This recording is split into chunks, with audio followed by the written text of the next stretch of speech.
4块钱一顿饭，这是在广州哦，一线城市哦，是全球一线。A meal for 4 Yuan, and this is in Guangzhou, a first-tier city, a globally recognized first-tier city. Is there any other country in the world as happy and content as ours?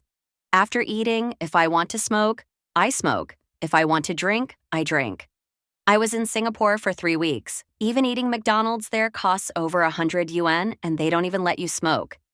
Honestly, just one trip abroad will make you love your country more. I'm being real here. I'm someone who matches my words with actions. Look at me. I'm not saying this for views.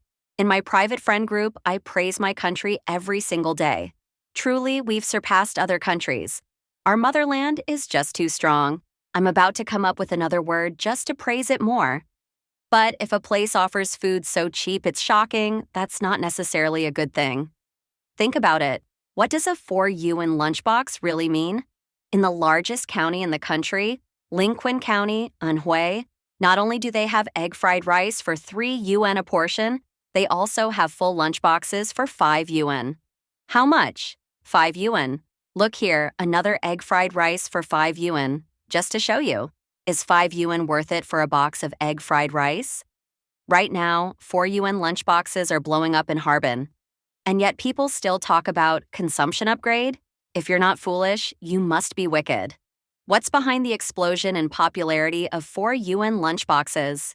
A decline in consumption. People genuinely can't afford to spend anymore. The fact that 4 yuan lunchboxes are selling well in Harbin shows that purchasing power there has dropped. At the same time, it proves there's a huge demand for ultra-low-priced meals.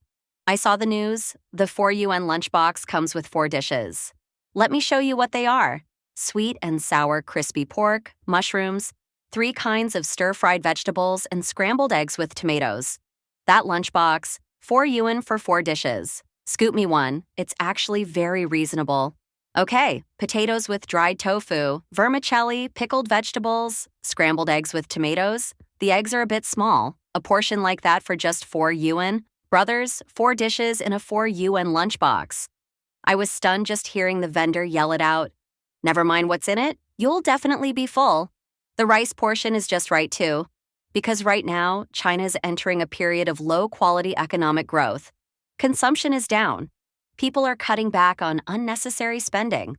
Rent alone is already a heavy burden. As long as you're full, that's enough. We're not even talking about fast food or gourmet meals anymore. Just being full is the goal now. China's economy is declining rapidly. People's incomes are falling, and consumer habits are changing. Many are budgeting down to the last cent, some even afraid to spend any money at all. Right now, 4 to 5 yuan lunchboxes are becoming widespread in many cities. The last time 5 yuan lunchboxes were this popular in China was around the 1990s. One business owner revealed that he's worked in the wholesale and retail food industry for over half his life. And this year is the worst for business.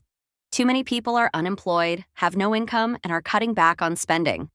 Tightening their belts, consuming less, and simplifying meals have become the new consumer habits of the Chinese. Competition in the business world is fiercer than ever. A netizen posted a video saying, "Spending has downgraded, haircuts cost only 6 yuan now. The economy has regressed. It feels like we've returned to prices from 20 years ago." I went up to the second floor and was stunned. Look at this. The entire shopping mall is nearly shut down. About 90% of the stores have closed. Running a brick-and-mortar shop this year is truly too difficult. People are now bringing their own steamed buns to restaurants and asking for free soup. Has spending really dropped this low? Today, a man in his 40s came in, sat down without ordering, and took out his buns.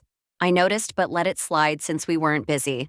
Later, he asked for a bowl of noodle soup because his buns were too dry. I gave him one. Then he grabbed a handful of cilantro and reached for chopped green onions. I stopped him. Those cost money too. He called me stingy. I was upset, but my husband told me to let it go. The man finished the soup and left. I never thought things would get this bad. A 40-year-old unemployed man in Shanghai posted a video recalling how he used to buy a 50 yuan dessert from Godiva, never once purchasing cheap bubble tea. But now, after losing his job, he had to cut back and bought a 3 yuan egg milk tea instead. Running a business is seriously tough now. Whole commercial streets are shut down. This is happening everywhere. You can barely see a single person, maybe just one or two people walking by. Everyone, today I'll show you just how hard the food and beverage industry is struggling.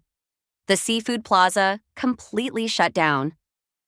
In an entire street, only one restaurant has a single table of customers. And the place is actually nicely decorated. Just imagine the rent and utility bills each month. A restaurant that's been around for 16 years can't even get one table filled now. The whole street is deserted. Shops across the way are barely hanging on, but most are shut down and have taken down their signs. Some say this is just the fate of shop owners, but even street vendors aren't doing any better. Night markets can't even operate anymore.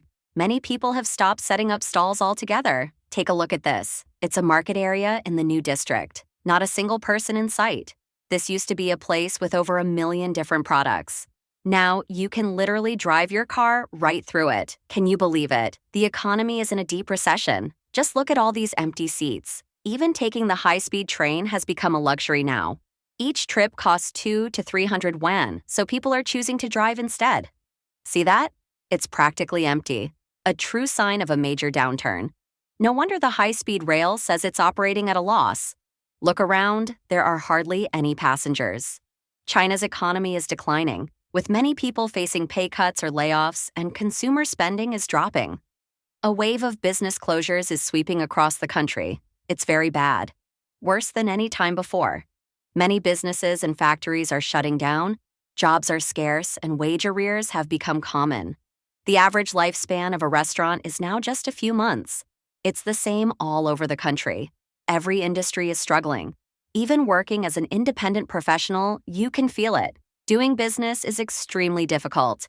Income has dropped by more than 60%, and people simply don't have money in hand, so they're afraid to spend. As a gauge of China's consumer sentiment, Shanghai's economy this year feels even more gloomy than usual. During the May 1st holiday, known as the Golden Week in China, a famous blogger noted that people in Shanghai only visited tourist spots to take photos, but didn't spend any money at all. Take a look at the historic commercial area of Chenghuangmiao, City God Temple. Even this place is now in a miserable state. The shops are mostly empty and hardly any stores remain open. Who's still selling this stuff? This used to be Chenghuangmiao, a vibrant market for small goods, stationery, antiques. Now this place is heavily impacted by the downturn in brick-and-mortar retail. Shanghai's population is visibly shrinking. Fewer cars, fewer people on the streets, emptier restaurants, and fewer social gatherings. Even TV shows feature fewer mommies, young ladies, princesses, and rich heirs. Where have they gone? They've run out of money. While expenses remain, earning has become harder. The recession is unmistakable, more obvious than ever. Shanghai, once the magical city, still holds its charm, but something has clearly changed. How bad has life really become? Just one video tells the story. At the foot of Shanghai's iconic Oriental Pearl Tower, next to the luxury Tangcheng Yipin complex, half the mall's shops are shuttered. Even across the street, in areas where apartments cost 300,000 yuan per square meter, malls are closing. The wealthiest are cutting back. In Shanghai, China's most developed city, official data backs this up. Shanghai's retail sales dropped 1.1% year-on-year in Q1, with a sharp 14.1% fall in March alone. Analysts warn when spending drops in cities like Beijing, Shanghai, Guangzhou, and Shenzhen, the country's consumption barometers, the rest of China is likely faring worse. Have you ever eaten at a dirty buffet in China? If not, after watching this video, you might never look at buffets the same way again. A friend of mine who runs a barbecue buffet recently decided to sell all his restaurant equipment at a bargain price of just 59.9 yuan. Curious, I asked someone on the street why, since many places sell at that price and seem to be doing well, he couldn't keep going. He had invested heavily in renovating the restaurant. It was new and upscale, but he simply said, "I just can't keep doing it. I'm losing money." I asked again, "Others are making money, so why are you losing?" Then he took me into the kitchen and showed me something that shocked me. It was the first time I had ever seen this. He explained that the meat marinade contained preservatives that quickly made customers feel full no matter how hungry they were. Isn't that cheating customers? I asked. He shrugged and said, Everyone does it. That's why they succeed, but I don't. Then he led me to the sauce-making area. The dipping sauce was made from compressed crackers ground into powder, mixed with spices. When you eat this cracker-based sauce, it expands in your stomach, making you feel full. This blew my mind and made me realize how many times I had eaten at buffets and felt full after barely eating much. Could it be that if an apocalypse came, just having a bag of this would be enough to survive? Food safety is really worrying. He added that in seafood buffets, even if the seafood smells bad, they still serve it after washing multiple times or adding anti-diarrhea medicine to the dipping sauce or meat marinade to prevent customers from getting sick. I thought to myself, from now on, I will never eat at barbecue buffets again. It's truly scary. I also advise avoiding taking children to buffet restaurants because it is very harmful to their health. What do you think? This is exactly what many people call appetite suppressants. Why does your stomach feel hungry, yet at a barbecue buffet you feel full after just a few bites? Even if you want to eat more, you just can't. That's because some buffets mix appetite suppressants into powders and use them in meat marinades like seasoning. However, this isn't a toxic chemical, it's a protein capsule rich in vitamins. Eating one makes you feel full as if you had a full meal.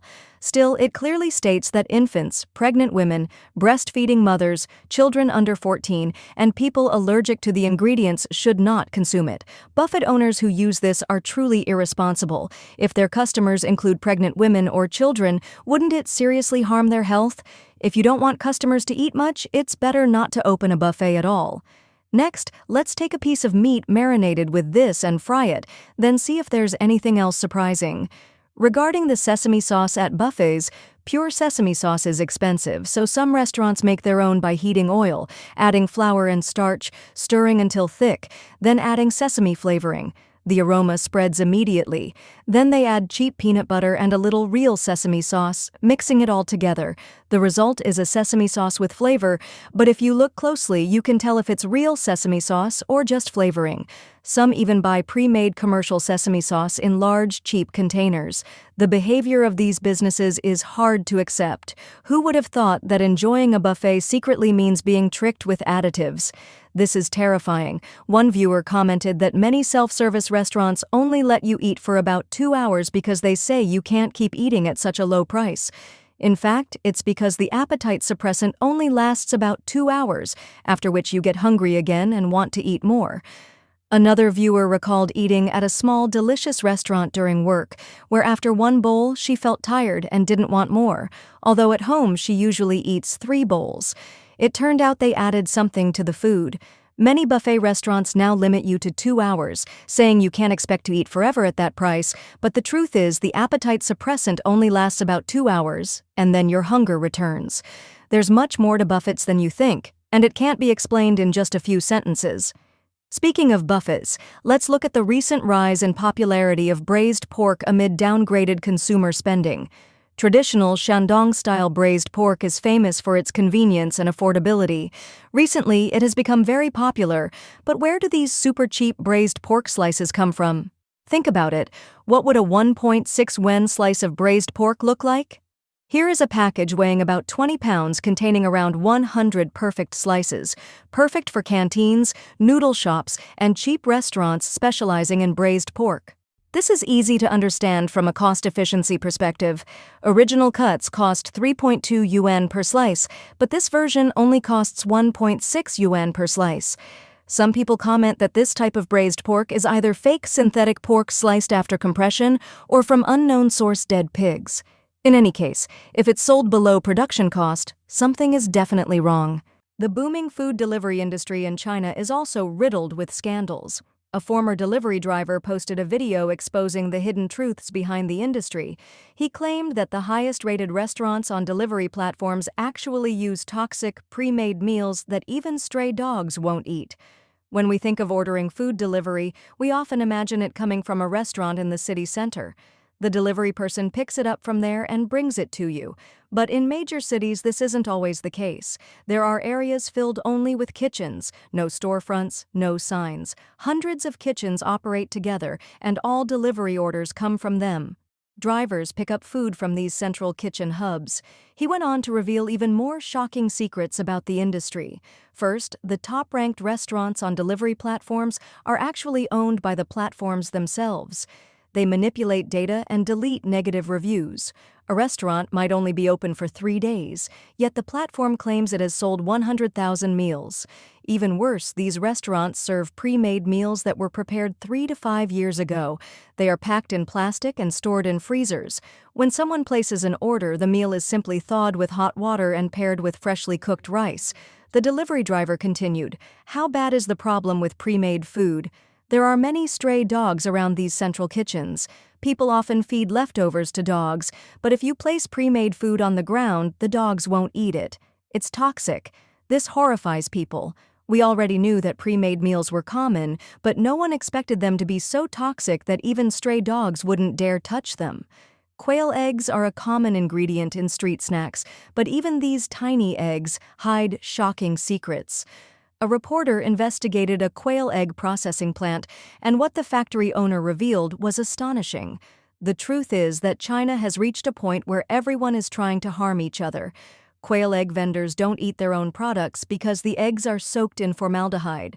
Farmers also spray extremely toxic organophosphate pesticides on sweet potatoes, but they don't use these chemicals on the ones they eat themselves. In an interview with the owner of an organic sweet potato farm, the reporter asked, "What's the worst part about growing sweet potatoes? Is it the use of organophosphate pesticides?" "Yes. What is the harm of organophosphate? It is extremely dangerous. Overuse can be fatal. Even small amounts can damage blood vessels in the brain. How do they use it? They don't just spray it on the surface. Look, every sweet potato farm has a system of underground pipes. They mix the pesticide with irrigation water, and it gets absorbed directly into the sweet potatoes. It doesn't pass through the soil first. It's terrifying. But don't sweet potato farmers also eat sweet potatoes? The ones they eat aren't sprayed. They have a separate area for growing sweet potatoes for their families. Aren't those sweet potatoes eaten by pests? Yes, but so what? Some people ask why we eat ugly, damaged sweet potatoes. That's because the good-looking ones have all been sprayed with chemicals.